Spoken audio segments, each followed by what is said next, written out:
भाई भौणी निज पुओ झील उद्देश्य दुई पद वार्ता रखापी आज ब्लॉक स्तरीय बेगुनिया ब्लॉक शिशु महोत्सव सुरभि नाम परिचित गोपकुंड हाई स्कूल परिसर रे आयोजित करा जायछि। ये अवसर रे प्रति छात्र छात्री माने पुरस्कृत हेबे एवं अतिथि मान को स्वागत संबर्धना सहित एक सभा कार्यक्रम आयोजन करा जायछि। सभा संयोजन करुले मोर सदय सान भाई शिक्षाविद सुधाकर ब्लॉक स्तरीय सुरभि कार्यक्रम बरेण्य सभापति बेगुनिया ब्लॉक गोष्ठी शिक्षाधिकारी भास्कर लेंका महोदय मंचासीन बरेण्य अतिथि एसएमसी कमिटी चेयरमैन भाई शिव मुनि महोदय आलुमिनी कमिटी चेयरमैन अध्यक्ष बड़ भाई माया भाई महोदय मंच उपस्थित अच्छा मो गाँ हाई स्कूल जो हाई स्कूल में मु पाठ पढ़ुली पंचपल्ली बाउती विद्यापीठ सारूर जे प्रधान शिक्षक अच्छा आज मंच आसीन सम्माननीय गणेश्वर मिश्र महोदय गोपकुंड हाई स्कूल प्रधान शिक्षक प्रमोद स्वाई महोदय एवं बोलगढ़ ब्लॉक बीओ चार्ज अच्छे एवं बेगुनिया पंचायत समिति जो अध्यक्ष मोर बंधु साथी लक्ष्मीधर सुबुदी महोदय मंचासीन समस्त बरेण्य अतिथिवृंद मंच सम्मुखें उपस्थित थिबा तमाम ब्लॉक समस्त शिक्षक शिक्षयित्री महोदय महोदय मान अभिभावक अभिभाविका मंडली मोर सदैव कुनी कुनी छात्र छात्री आज ये कार्यक्रम रे सहयोग करिथिबा से रवि सार ठारू आरंभ करी प्रत्येक शिक्षक माने सहयोगी बंधु माने समस्त को मु अभिनंदन कृतज्ञता शुभेच्छा जनाऊँगी एपाई कि एभली एक कार्यक्रम आयोजन हबार आवश्यक थी। 2 दिन पूर्व 3 दिन पूर्व बोलगढ़ ब्लॉक कलांग हाईस्कूल कार्यक्रम आयोजित होता मु 4-5 गीत बसी पिला नाच देखिली जिते बड़े मंच को पहुँचलु हठात खबर पहुँचला मो गाँव मोर जड़े सहकर्मी भाई 42 वर्ष बयस हृदघात परलोक हो गए।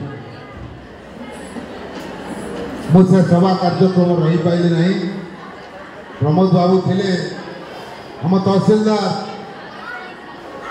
बोलगढ़ विजय सेठी महोदय एवं एबीडीओ पंचायत समितिर चेयरमैन तांको गुरु दायित्व दे से मंचर मु सीधा आसती छड़ मु 5-6टी से गीत पिला देखिली कि आसवा समय मु 2 पद कथा कही आसी कौन कही मोर मन पड़गला से पिला देखला बेले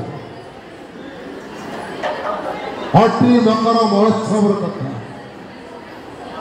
से अट्री मकर महोत्सव आम अंचल पिला माने किभली नाचिबे तार दायित्व देते आमर गोष्ठी शिक्षा भास्कर लेंका महोदय मुझे से राज्य संस्कृति विभाग अनेक कलाकार अच्छा मंच को मो बेगुनिया ब्लॉक जो हाई स्कूल बछा बछा छात्र छात्री माने मकर महोत्सव मंच जो नृत्य परिवेशन करते ताहा राज्य संस्कृति विभाग को अनेक दुई पाद आगे थिला एही पिलामानकर नाच कही से दिन अछंती प्रमोद बाबू शुणुवे से मंच आज से भली एक प्लाटफर्म पहुंची आम निश्चित भाव में गोटे पिला पाठ पढ़ा तार बाप माँ प्रथम अभिभावक हिसाब से जी आवश्यकता अच्छी विद्यालय में पाठ पढ़ा समय गुरुजी माँ गुरु माँ से आवश्यकता पाठ पढ़ा मानसिक संतुलन आवश्यकता अच्छी जदि आम दिगवाणी जंत्रटी ठीक थी ताले जहाँ पाठ पढ़ जहाँ साठ पढ़ ता भितर कंप्यूटर भली फिड़ी रही से मानसिक संतुलन रक्षा करने नाच गीत ठारू आरंभ कर खेलकूद पर्यंत प्रत्येक प्रतियोगिता अनुष्ठित किंतु आज प्रतियोगिता एक भिन्न वार्ता दूसरी आम ऐतिह्य आम संस्कृति आम परंपरा 12 मासर 13 पर्वर कथा गीति कथा को आज ये मंच छात्र छात्री मैंने मंचस्थ कर नृत्य माध्यम एक वार्ता दौनी कि आम यहीटा कौन इतिहास लिखा नहीं यहीटा कौन पिला शिखबार आवश्यकता नहीं निश्चित भाव में पिला मस्तिष्क को चलचंचल करने पिला माने दुई पाद आग को जावाई ये जो प्रयास चलती निश्चित भाव में आपको समस्ते हृदय सहित सहयोग करने आवश्यकता है या द्वारा पिला मन गोटे नुआ चिंताधारा गोटे नुआ उद्दीपना आम संस्कृति आम परंपरा आम ऐतिह्य कथा एवं जापारे अपेक्षा करेनि कॉलेज पाठ पढ़ला पड़ते तेणु आम ऐतिह्य आम परंपरा आम संस्कृति को आम मन रखा मन पकेवा यही कार्यक्रम माध्यम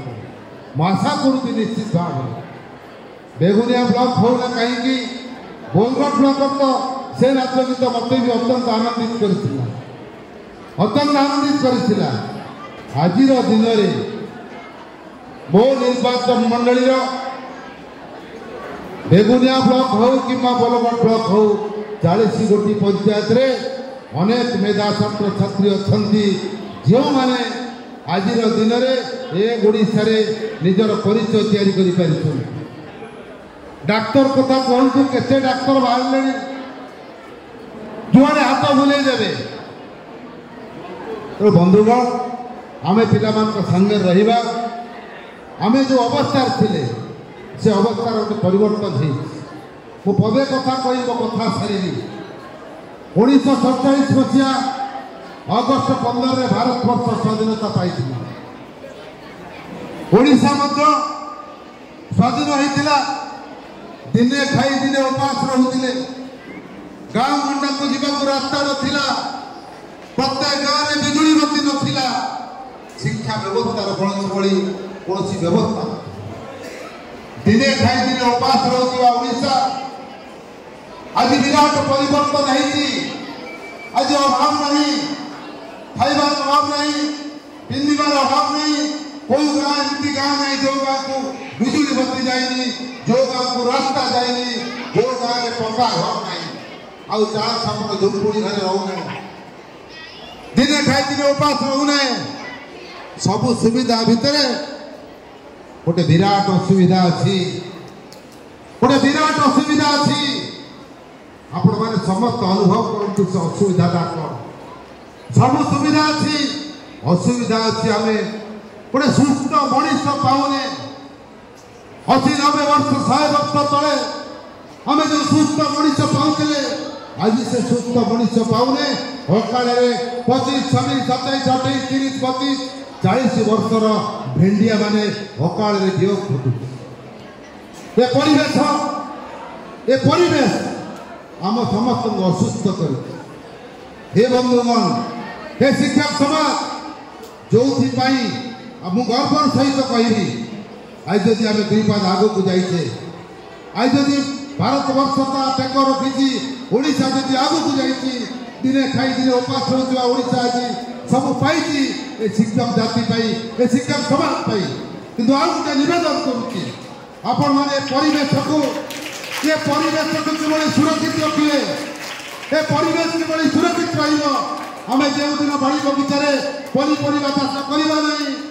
जिते खाली जगह अच्छी वृक्षरोपण न करवा अम्लजान पाइबा ना 15-20 वर्ष अपेक्षा करूँ बंचा बैग नहीं परिवा किणा को बजार को जाऊे कि बंचापी कांधे गोटे ऑक्सीजन थली धरी यहीटा कौन आमर विकास ये विकास को आग को ना पिला माने भल पाठ पढ़ुंट व्यवस्था बढ़िया करा किंतु बंचार आवश्यकता अच्छी पूर्व जन्म केते पुण्य कर्म करते ए जन्म ए मनीष जन्म पाइचे दुर्लभ मनीष जन्म पाइचे से जीवन को आम रखा जिते कष्ट पड़ूना कहीं आम वृक्षलता लगेगा बाड़ी बगीचार चाष करवा पनीपरिया उत्पादन करी आम निश्चित खाइले ये दुरारोग्य बंचा ना अकाल एक भेंडिया माने मरीजे कैंसर हृदघात मधुमेह एभली अनेक बेमार आमको प्रत्येक दिन ग्रास कर डाक्तर बेले बेले कहते 10 दिन बीती जाऊँगी 15 दिन बीती जाऊँगी रोग चिन्हट कर एक विडंबनार विषय ये शिक्षक समाज ये शिक्षक जाति चाहिए आगामी कालीर भविष्य मोर कुनी कुनी भाई भौणी मानू अंतत पक्षे जदि ये शिक्षा दे पारे ताले जीव जगत रहिबो ये मनीष जाति रहिले एमती 40-45 वर्ष भितर भेंडिया माने यम त्याग करेंगे आशा करुँच निश्चित भाव मो कथा को आपण मैंने गुरुत्वर सहित विचार करेंगे कहीं मुझे अनुरोध कली आज आम जो 2 पाद आगे पहुंचीचे ये शिक्षक जाति ये शिक्षक समाज आशा करुँच